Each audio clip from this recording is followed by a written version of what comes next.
Bonjour.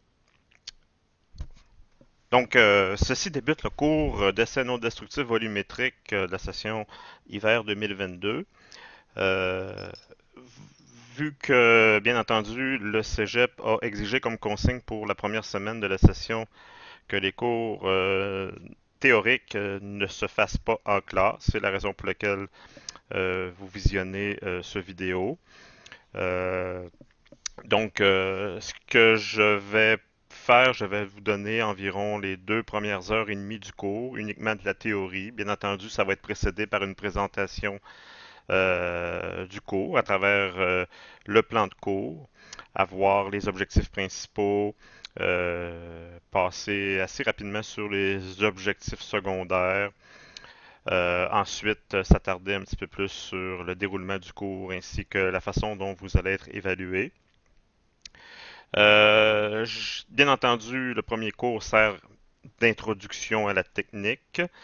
Vous voyez à l'écran une belle représentation finalement de ce que vous allez faire à la session, excluant l'appareil en jaune qui ne concerne que le cours avancé qui va être adressé uniquement à ceux ou celles d'entre vous qui choisiront l'option contrôle dans lequel est prévu un deuxième cours uniquement consacré à l'inspection par ultrason. Euh, Ce qu'il faut savoir dès le départ, c'est que ce cours-ci, de 60 périodes, concerne deux techniques d'essais non destructifs.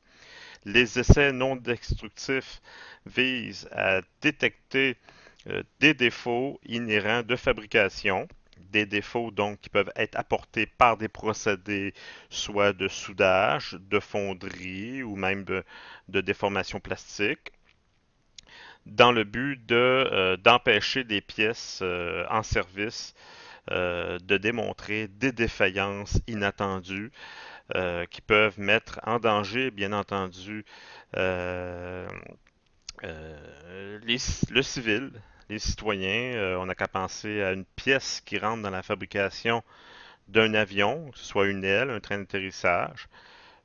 Donc, on peut aisément s'imaginer les problèmes que la défaillance ou la rupture d'une pièce importante dans un avion euh, peut causer comme conséquence grave, euh, c'est-à-dire un accident d'avion, un écrasement. Donc, on voit ici toute l'importance de l'existence de techniques qui permettent de détecter des irrégularités ou des discontinuités à l'intérieur des pièces métalliques.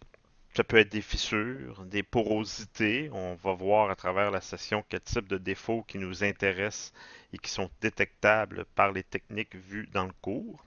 Et parmi ces techniques, bien entendu, l'ultrason, l'inspection par ultrason qui exige l'utilisation d'ondes sonores que l'on fait se propager dans le matériel à inspecter.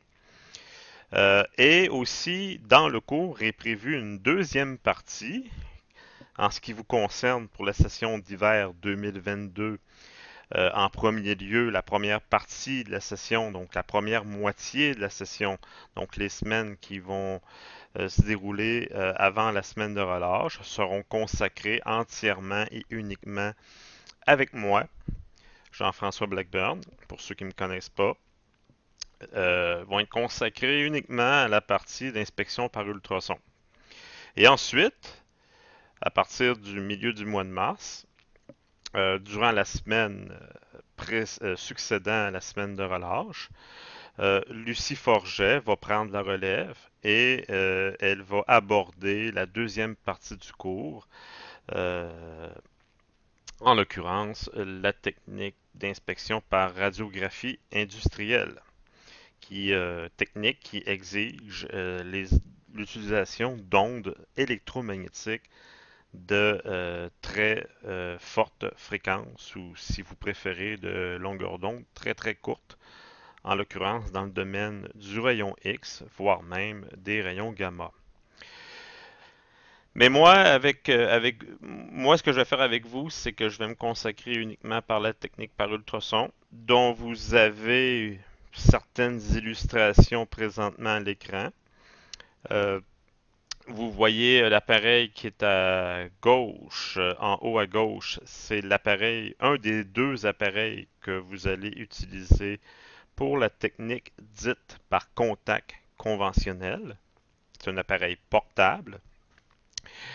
Vous avez la représentation d'un deuxième appareil à droite, de couleur jaune. Ça, c'est un appareil que vous n'utiliserez pas dans ce cours-ci, mais comme j'ai dit tout à l'heure, technique un appareil qui est sur lequel repose une technique dite de multifaisceau, qui est une technique avancée en ultrason, donc qui ne concerne pas ce cours-ci, mais qui va concerner un deuxième cours uniquement adressé à ceux qui vont choisir l'option contrôle, comme je disais tout à l'heure.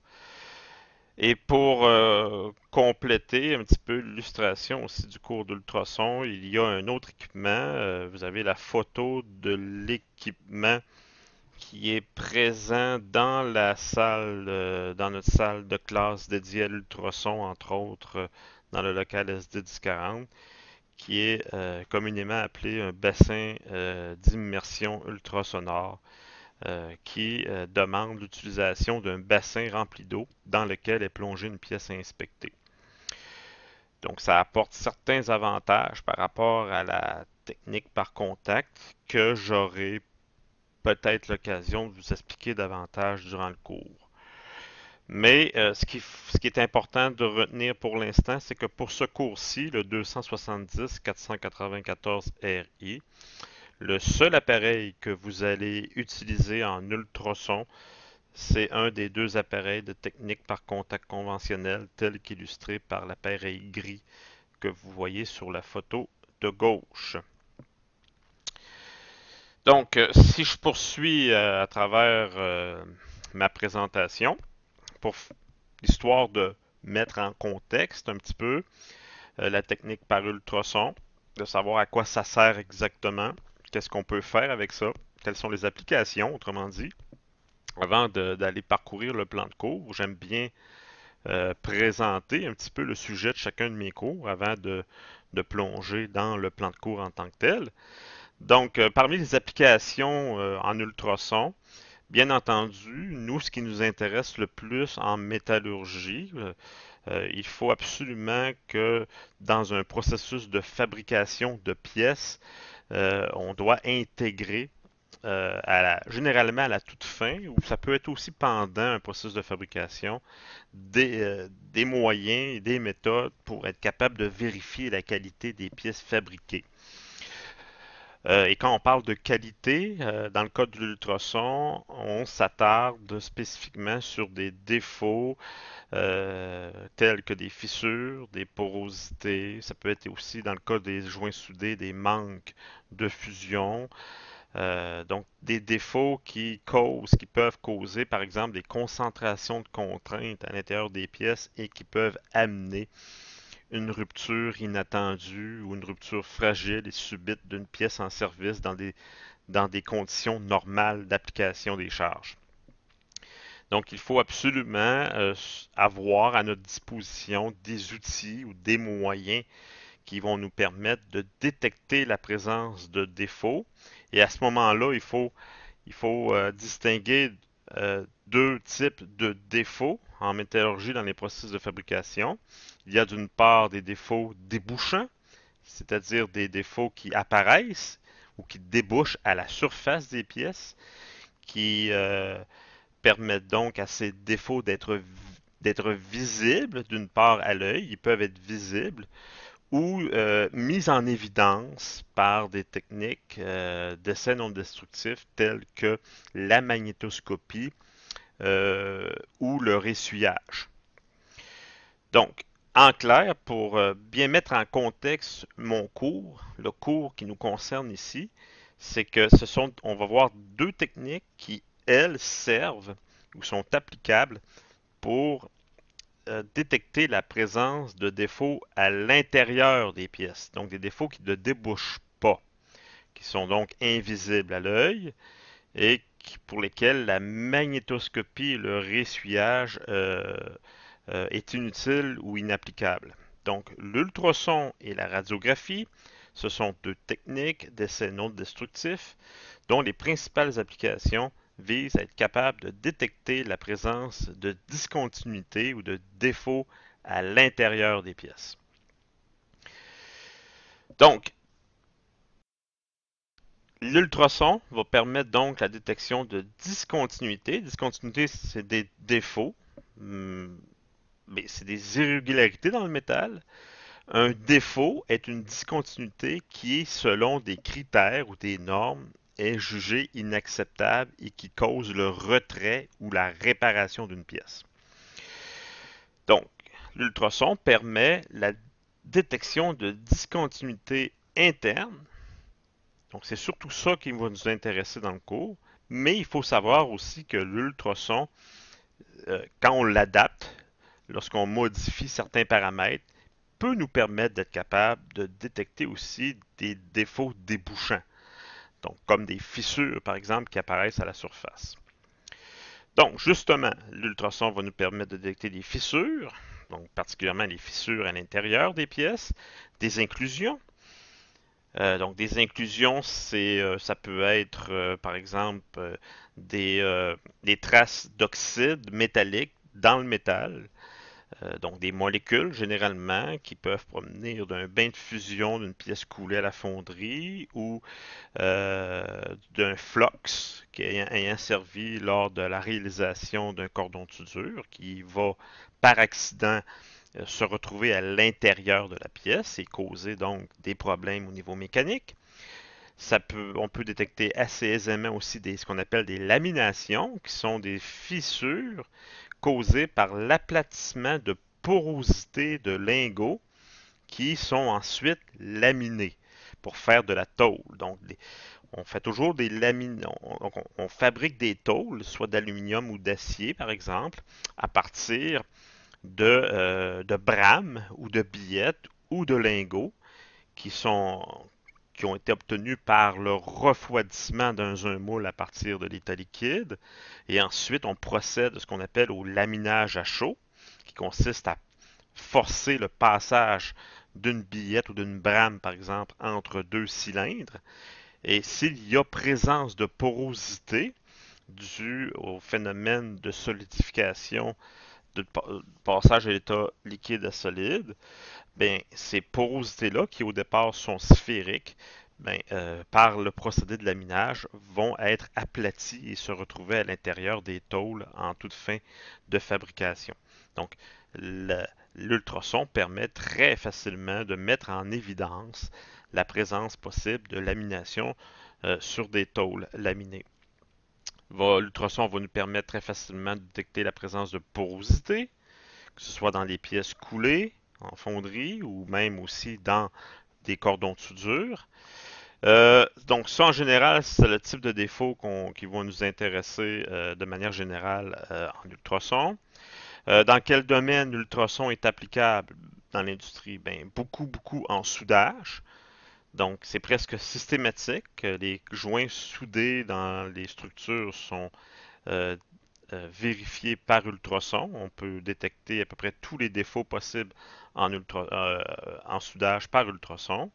Dans le domaine du nucléaire, pour vérifier l'état des réacteurs, l'état de toutes les conduites qui, par exemple, doivent transporter la vapeur qui est générée par la réaction nucléaire dans un réacteur. Par exemple, dans le chemin de fer, donc les rails de chemin de fer sont de temps à autre inspectés par ultrason pour détecter la présence d'irrégularités qui pourraient mettre en danger finalement la circulation d'un wagon ou d'un train et causer par exemple des accidents ferroviaires.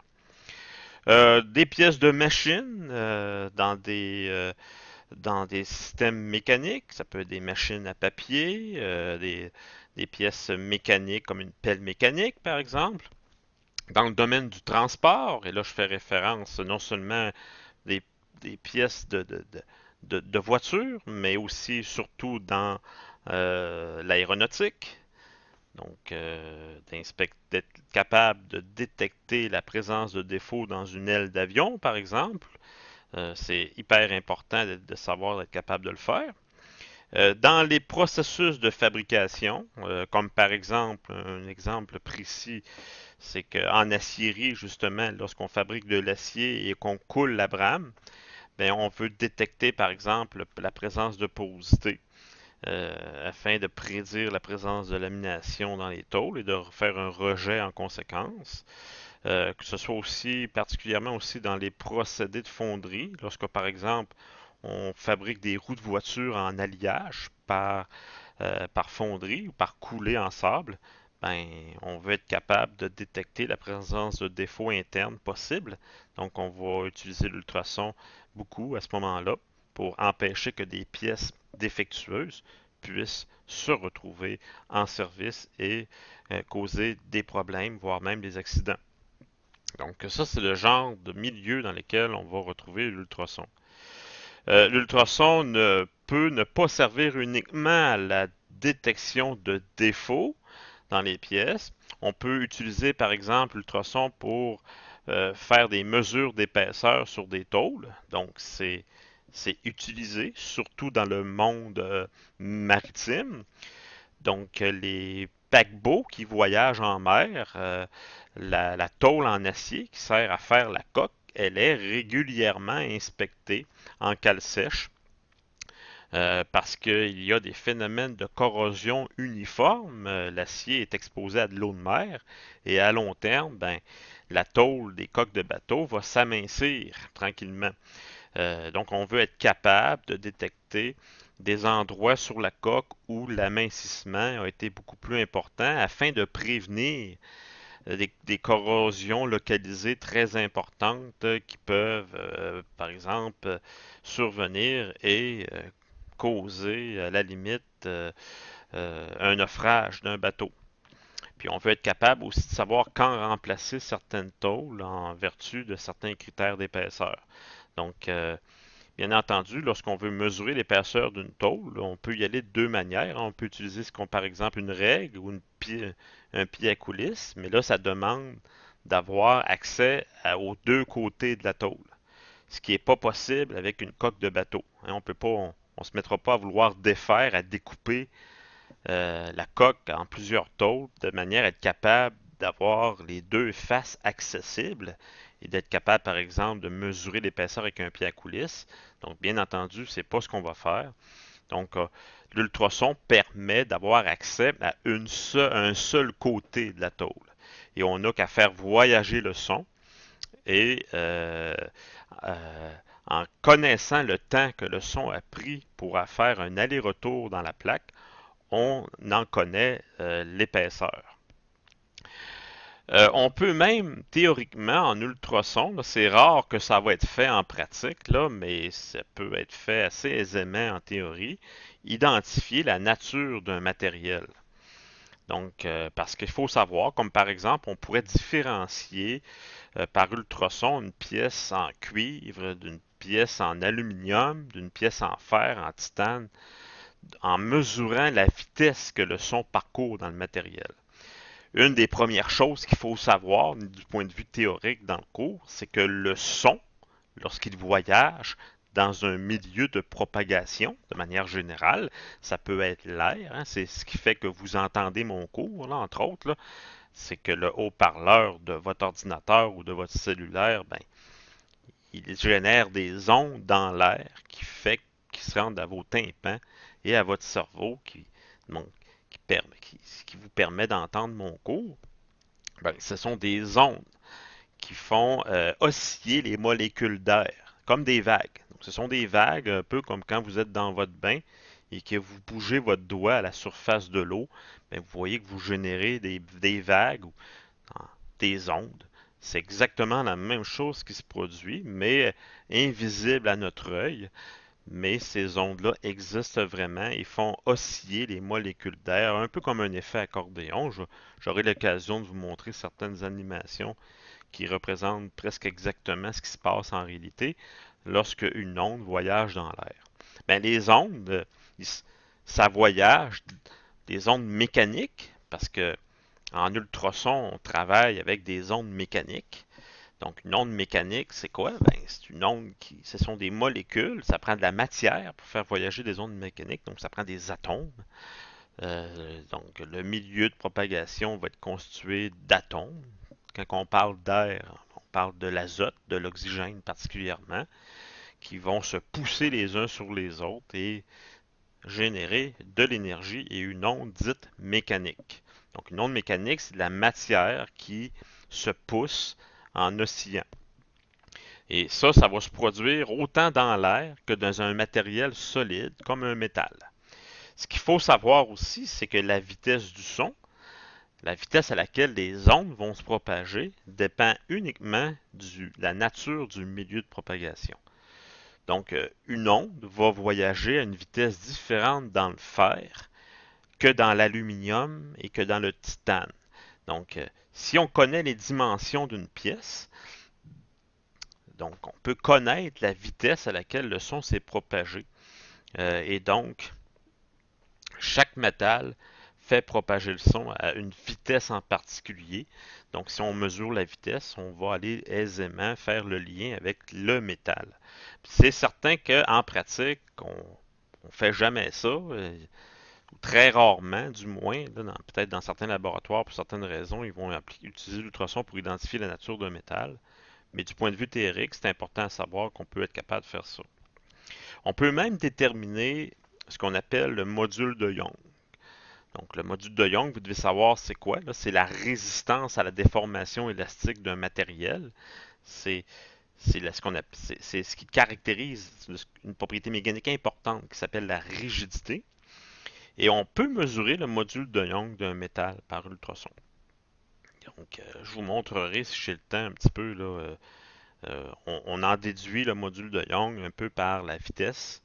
Et avec l'ultrason, on peut faire une mesure du module de Young. Ça a certaines applications dans certains spécifiques, dans certains domaines, le fait d'être capable de mesurer un module de Young d'un matériel par ultrason. Ce qui n'est pas écrit ici, mais ce qu'on est en mesure de faire de plus en plus là, depuis quelques années, ça se développe. Moi-même, j'ai déjà participé à un projet là-dessus. C'est qu'il est possible de mesurer de manière avec une certaine précision quand même relativement intéressante la taille des grains dans un métal par ultrason. Donc ça, je ne l'ai pas ajouté parce que c'est pas quelque chose qui est fait très très souvent. C'est encore en développement.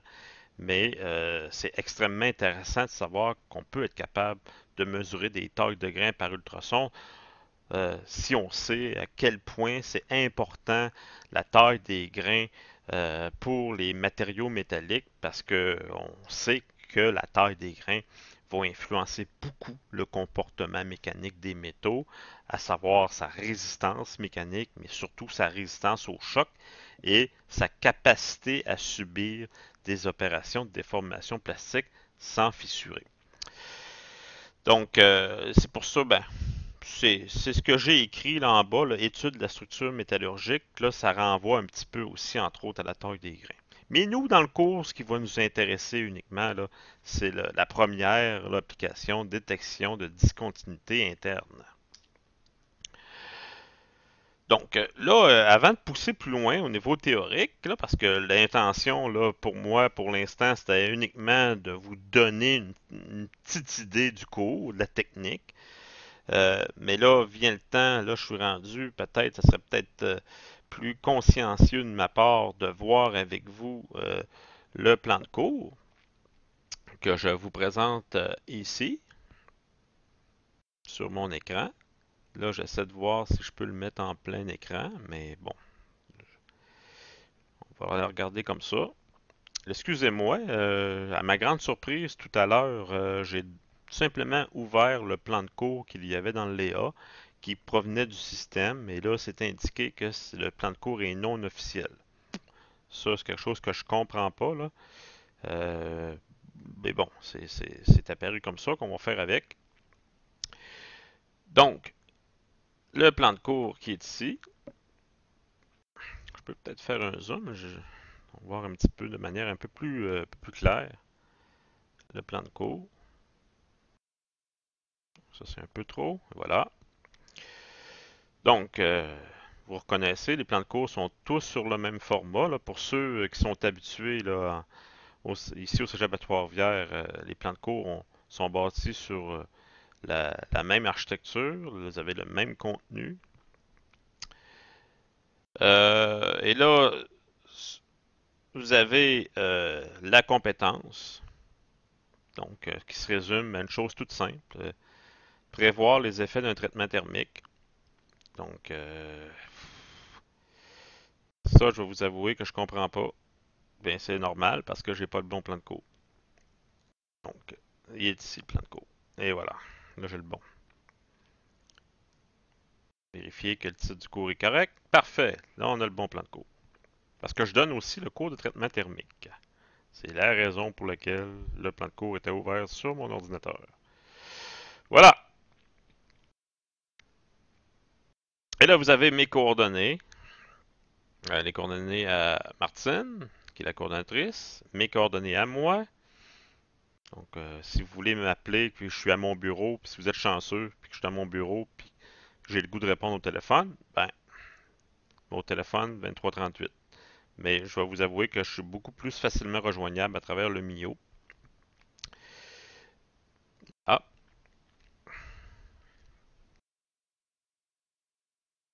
ensuite,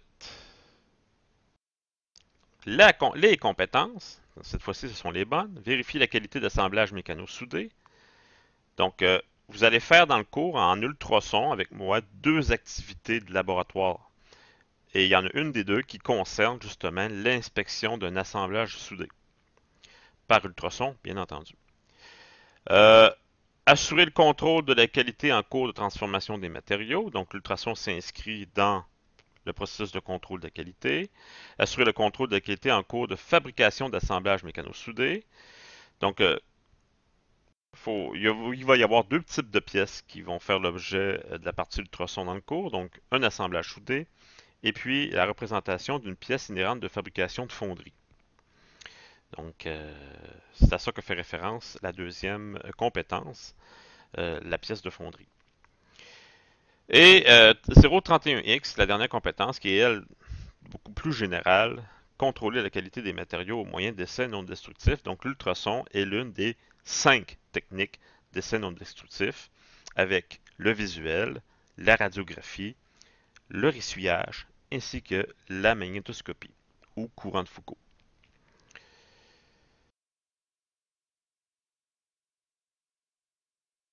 Donc, vous avez dans le plan de cours l'objectif terminal d'intégration du cours.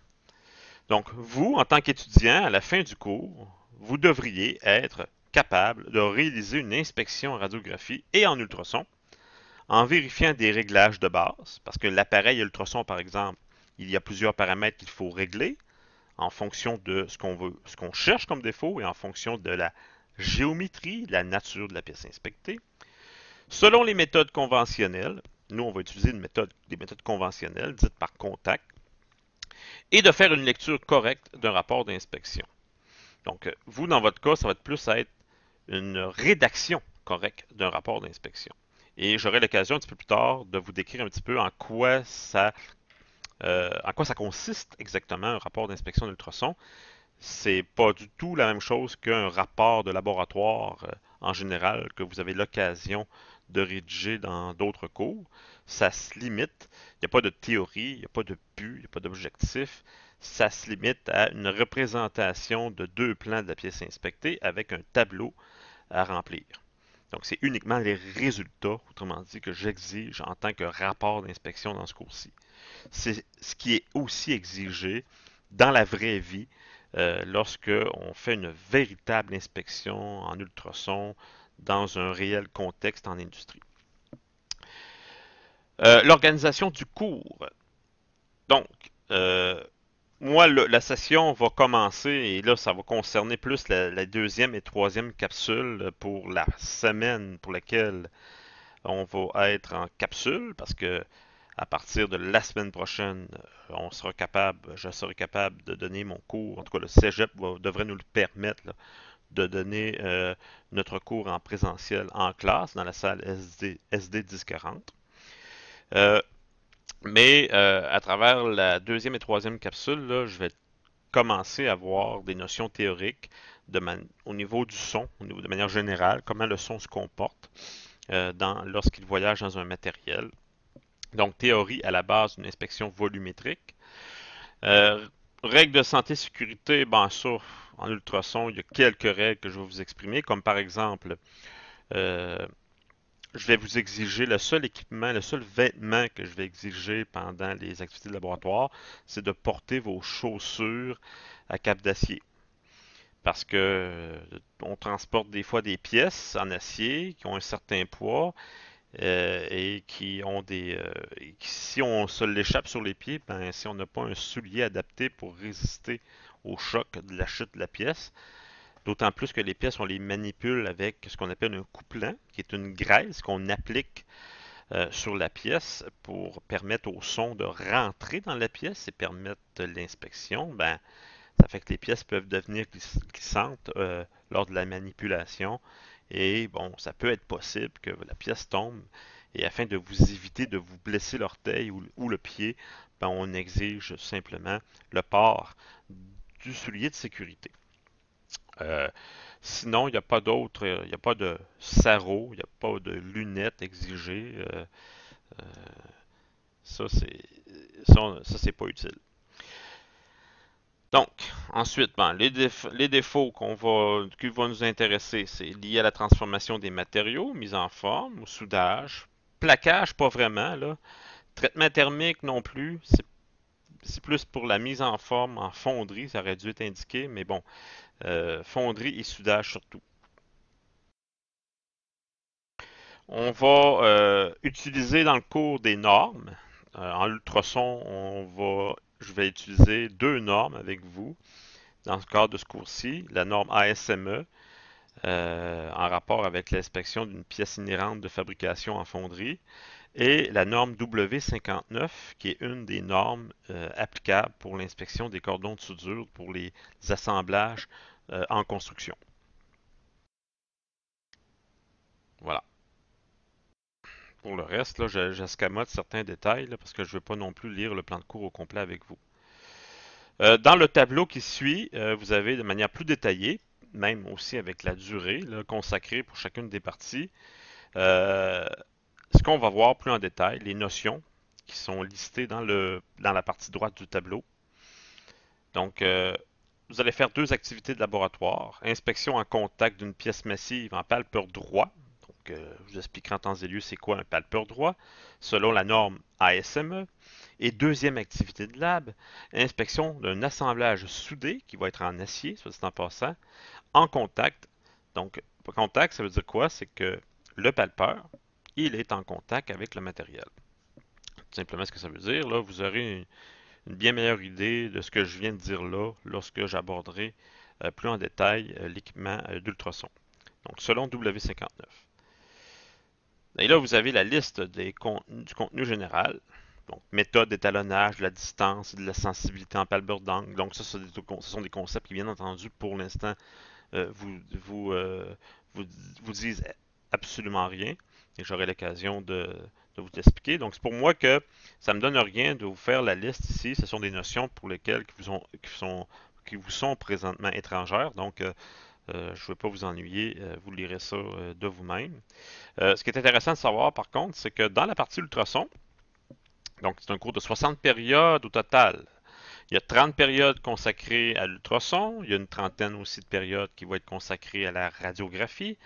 Dans le 30 périodes d'ultrason, en ce qui me concerne, ben, grosso modo, là, peut-être un peu moins, mais il va y avoir autour de 10 périodes que ça va être de la théorie. Bon, moi je dirais plus autour de 8, là, mais disons une dizaine de périodes. Et puis une vingtaine de périodes qui vont être uniquement consacrées aux activités de laboratoire. Donc ça, c'est intéressant pour vous parce que généralement, en ultrason, dans un cours d'ultrason, le temps passe vite. Quand vous faites vos activités de lab, là, c'est moins ennuyant, c'est plus intéressant. Et c'est un cours qui passe quand même assez rapidement. Vous avez remarqué sur votre horaire, en plus, les 4 périodes consacrées à ce cours-ci dans la semaine, ils sont un à la suite de l'autre. On préfère ça comme ça parce que, justement, euh, pour les périodes de lab, c'est plus productif. plutôt que d'avoir deux périodes une journée, deux périodes de l'autre. Dans un cours comme l'ultrason et la radiographie, c'est pas avantageux de procéder comme ça. Ce qui l'est, par exemple, pour un cours comme, par exemple, à l'IHDG, là, bien entendu, on va séparer, on va consacrer 3 heures de théorie d'une journée, et puis les 2 ou 3 heures de lab une autre journée. Mais en ultrason, c'est plus pratique de mettre le plus de périodes possible, un à la suite de l'autre, parce que ça demande du temps. Il faut faire des étalonnages sur l'appareil. Les premières fois qu'on fait des étalonnages, on apprend, on n'est pas habitué, c'est beaucoup plus long. Et il faut se donner le temps après de pouvoir inspecter, ce qui demande aussi du temps. Donc, il faut qu'avant chaque séance d'inspection, il faut étalonner l'appareil. Donc, si on s'imagine par exemple qu'on avait décidé de mettre 2 heures séparées dans deux journées différentes, ben, l'étudiant étalonnerait, surtout la première fois, c'est long. On prendrait 1 heure et demie pour étalonner et il ne resterait pas beaucoup de temps pour inspecter. Et là, après ça, l'autre journée suivante, on recommence, donc on n'avancerait pas. C'est pour ça qu'on met 4 périodes d'affilée de manière à faire avancer les activités de laboratoire de manière plus efficace. Si je poursuis dans le plan de cours, vous avez une autre partie du tableau qui est consacrée à la radiographie. Donc, moi, je m'y connais pas beaucoup en radiographie, j'en connais un peu, mais je suis loin d'être un spécialiste comme Lucie. Donc, je lui laisse l'occasion à Lucie de mieux de présenter la partie radiographie lorsque viendra le temps euh, dans la session à aborder la deuxième partie du cours consacrée, bien entendu, à la radiographie. Les orientations pédagogiques, ça c'est un petit peu la façon dont le cours va se donner. Bien entendu, des exposés magistraux, comme je suis un peu en train de le faire présentement. Donc, le prof qui essaie d'expliquer le mieux possible, de manière orale, avec l'utilisation du visuel, PowerPoint, animation, projection de l'écran de l'appareil aussi, que je vais utiliser surtout pour vous montrer à étalonner correctement. Moi, ce que je fais, c'est que pour vous aider, vous allez avoir votre appareil, mais moi, je vais brancher mon appareil à l'écran et vous allez pouvoir imiter un peu ce que je fais, ou du moins, ça va vous permettre de vérifier si de votre côté, vous faites les choses correctement. Euh, donc, ça accélère un petit peu le déroulement du cours et ça aide l'étudiant. Donc, c'est un peu comme ça que je vais procéder. Explication des articles de la norme. La norme, c'est surtout la W59, sur laquelle je vais m'attarder un petit peu en temps et lieu. Donc, j'ai quelques documents PDF, même si c'est à travers les notes de cours là, que je vais vous donner ça. On va avoir l'occasion de voir ça aussi. Euh, Bien entendu, la façon dont on va s'y prendre pour vous former en ultrason, du moins pas vous former, vous ne deviendrez pas des inspecteurs, mais d'en apprendre sur l'ultrason, c'est la meilleure façon que vous allez apprendre demeure le fait de vraiment en faire, de toucher à l'appareil, de vous-même inspecter une pièce, de vous-même pouvoir étalonner l'appareil, donc réaliser les deux activités de laboratoire. Quelques mises en situation aussi, malgré que les mises en situation, ça fait partie des laboratoires aussi. Donc ça, c'est l'orientation pédagogique. Et ensuite, là, je descends. Et là, on s'en va dans une section qui intéresse toujours beaucoup les étudiants, c'est-à-dire comment vous allez être évalué et quels sont les, quels sont les examens que vous allez devoir subir pour réussir le cours. Donc, vous voyez ici le pointage, là, pour un total de 100%. Lucie va vous donner quelques travaux de laboratoire en radiographie, à raison d'une quinzaine de périodes au total, ce qui va, la correction de ces inspections-là, de ces rapports-là, va compter pour un 20% du cours. Il va y avoir un test écrit partiel que Lucie va vous exiger de faire pour une durée de 2 périodes pour 10% du cours. Euh, il va y avoir aussi une partie de l'examen final consacrée à la radiographie qui va compter pour 20%. Donc, pour un total de 50 pour la partie radiographie. Et la partie qui me concerne, l'ultrason, ben, travaux de laboratoire, il va y avoir deux activités de lab. Et là, je vais corriger les rapports d'inspection, que ça va compter un total de 20%, 10% chacun des deux rapports. Donc, 15 périodes, 15-20, j'aurais peut-être plus ajouter 20 périodes là, pour la réalisation des rapports, ça va plus tourner autour du 20 périodes. Il va y avoir un petit test écrit partiel.